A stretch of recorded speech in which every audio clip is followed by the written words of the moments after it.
Well, welcome back, Olaf. Thank you very much for making the effort to be here. And you know, about 2 years ago, you and I met here, and you said the United States and Germany have to act together and do what's necessary together. And we've been doing that. We got to continue to do it. And you know, Congress, we have to pass the national security spending package now. Our House members are being somewhat reluctant. Hopefully it's more politics than real, but including funding for Ukraine and to help them continue to be able to defend themselves against the brutal aggression of Russia. But I want to thank you, Olaf, for your leadership from the very beginning. And you've done something no one thought could get done. You've doubled Germany's military aid to Ukraine this year, and it's really important. We got to step up and do our part now.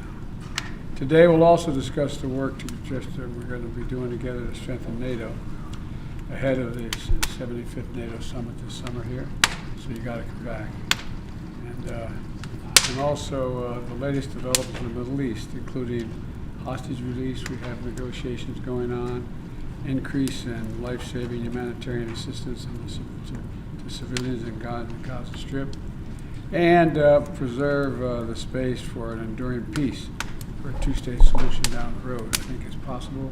It's going to take a lot of work, but I think we can do it.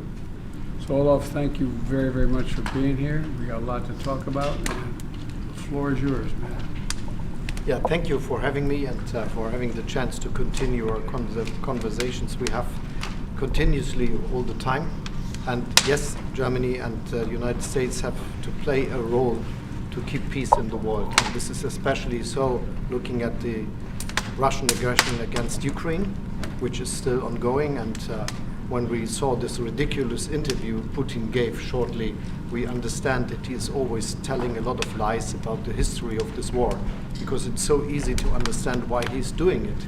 He wants to get part of the territory of his neighbor. It's just imperialism, and I think it is necessary that we do all our best to support Ukraine and to give them the chance to defend their country. And so I'm very happy that in Europe we made now decisions to give the necessary financial support to the budget, also that Germany was ready to increase its support with weapon delivery.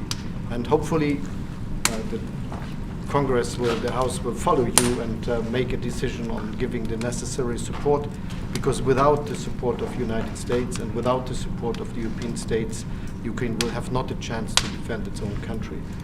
I really think that it's very good that we are working together, looking at the situation in the Middle East, and especially working on the two-state solution, which is necessary for a lasting peace. And I'm sure that the United States and Germany are aligned intensely. We are. But especially when I'd like to add another point. The failure of the United States Congress, if it occurs, not to support Ukraine is close to criminal neglect. It is outrageous. Kissinger was right when he said, not since Napoleon has Europe not looked over his shoulder and worried about Russia until now. You and I helped put NATO together in a way it hadn't been in a long time. So much is at stake, so they better step up. Thank you all very much. Okay, thank you everybody.